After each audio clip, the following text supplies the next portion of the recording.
हवाई जहाज का सफर आमतौर पर तो बहुत ही सेफ माना जाता है ना? लेकिन सोचिए, अगर कभी, बस कभी कोई अनहोनी हो जाए तो क्या हम उसके लिए तैयार हैं? देखिए, इसका मकसद डराना बिल्कुल नहीं है, बल्कि उन जरूरी बातों को जानना है जो ऐसी किसी भी हालत में जान बचा सकती हैं।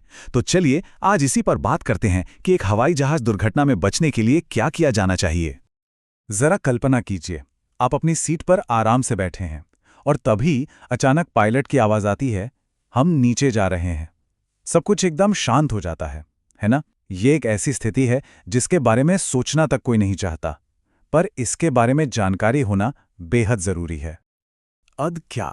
ये सवाल जब दिमाग में गूंजता है ना, तो सब कुछ खाली सा लगता है। लेकिन सच तो ये है कि यही वो पल है जब तैयारी और सही फैसले सबसे ज्यादा मायने रखते हैं। तो आखिर करना क्या चाहिए? देखिए, ऐसी सिचुएशन में डरने का कोई फायदा नहीं। डर से कुछ हासिल नहीं होगा। जो हो रहा है उस पे कंट्रोल नहीं है, लेकिन आगे क्या करना है उस पर जरूर है। इसलिए घबराने के बजाय जरूरी बातों पर फोकस करना होगा, और वो सबसे जरूरी चीज है तैयारी। तो तैयारी आखिर है क्या? बचने की जो तैयारी है वो टक्कर से काफी पहले ही शुरू हो जाती है। ये कुछ छोटे छोटे लेकिन बहुत जरूरी स्टेप्स के बारे में है जो हवा में रहते हुए ही लिए जा सकते हैं। ये 3 बातें हैं जो बहुत बहुत जरूरी हैं। पहली, अपनी सीट को समझदारी से चुनना। दूसरी, एग्जिट तक की कतारों को गिनना। और तीसरी, अपने जूते पहने रहना। सुनने में छोटी लगती हैं, पर ये बहुत काम की हैं। तो ये बातें इतनी जरूरी क्यों हैं? चलिए समझते हैं। सीट की बात करें तो विंग के पीछे की सीटें सबसे सेफ मानी जाती है। क्यों? क्योंकि वो प्लेन का सबसे मजबूत हिस्सा होता है। अब दूसरी बात, एग्जिट की कतारें गिनना।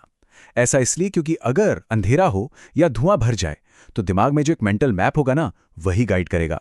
और हां, जूते जूते क्यों पहने रखें? क्योंकि क्रैश के बाद जमीन पर टूटे कांच, मेटल, यहां तक कि आग भी हो सकती है। ऐसे में नंगे पैर रहना सीधे सीधे खतरे को बुलावा देना है। ठीक है, तो ये तो हुई प्री प्रेपरेशन की बात।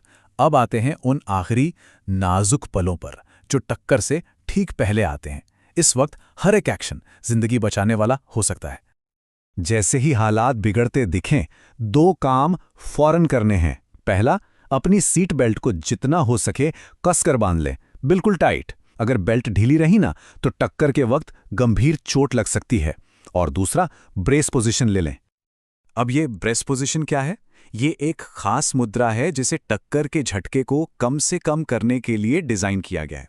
इसमें आगे की तरफ झुकना होता है, सिर को घुटनों के पास लाकर हाथों से ढकना होता है, और सबसे जरूरी, पैरों को फर्श पर मजबूती से जमाए रखना है ताकि झटका कम लगे। देखने में आसान लगता है, पर यह पोजीशन सच में जिंदगी और मौत के बीच का फर्क पैदा कर सकती है। ठीक है, टक्कर हो गई। अब आता है सबसे क्रिटिकल फेज। क्रैश के बाद वक्त बहुत कम होता है।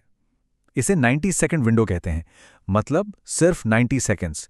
और इस दौरान तेजी ही सब कुछ है। अगर क्रैश के बाद होश में हैं, तो 1 सेकंड, 1 पल भी बर्बाद नहीं करना है। हर सेकंड कीमती है। ये रुककर सोचने का या अपना सामान ढूंढने का टाइम बिल्कुल बिल्कुल नहीं है। और यहां एक ऐसी बात है जो शायद हैरान कर दे। ज्यादातर लोग सोचते हैं कि सबसे बड़ा खतरा टक्कर है, पर सच ये है कि ज्यादातर मौतें टक्कर से नहीं, बल्कि उसके बाद लगने वाली आग और जहरीले धुएं से होती हैं। असली खतरा ये है, और इसीलिए फौरन बाहर निकलना इतना जरूरी है। तो क्रैश के बाद का मिशन बिल्कुल साफ है। 3 नियम है बस। नियम नंबर 1, अगर होश में हैं तो सीधे एग्जिट की तरफ भागें। नियम नंबर 2, अपने सामान के लिए बिल्कुल ना रुकें, कुछ भी जरूरी नहीं है। और नियम नंबर 3, प्लेन से जितना हो सके उतना दूर चले जाएं। ये 3 नियम बस। तो आखिर में सारी बात इस एक चीज पर आती है।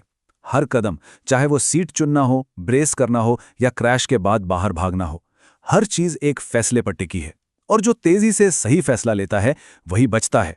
और ये बात सोचा जाए तो सिर्फ प्लेन क्रैश पर नहीं, बल्कि जिंदगी की हर मुश्किल पर लागू होती है ना?